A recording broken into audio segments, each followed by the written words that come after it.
Сәлем достар, біз бүгін желінбей қалған қатты нандардан обал болмас үшін пицца жасайтын боламыз. Ол үшін алдымен нандарды турап аламыз. Содан соң колбасамызды осылай кубиктап турап алып ыдысқа саламыз.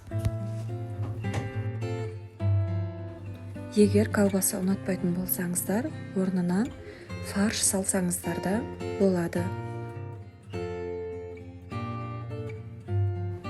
Және аздап сыр турап аламыз.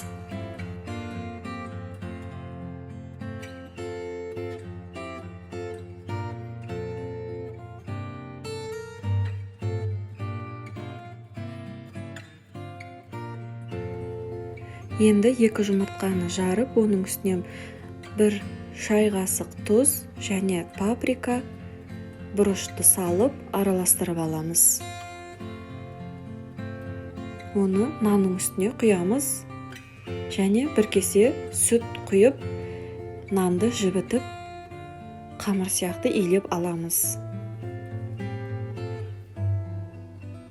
Енді оны табаға салып, жұқалап, жайып болған соң 300 градуста духовкаға 10 минутқа салып аламыз.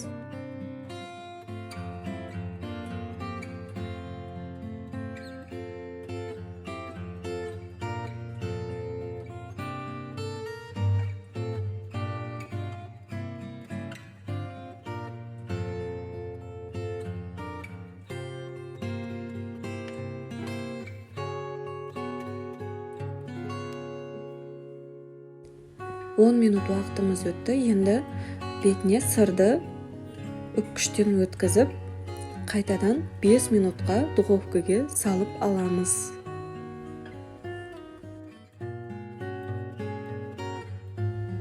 Бес минут уақытымыз өтті. Пиццамыз дайын.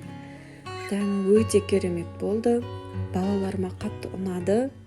Егер сіздерде де осылай нан қалып кетіп жатса, осылай жасап көріңіздер.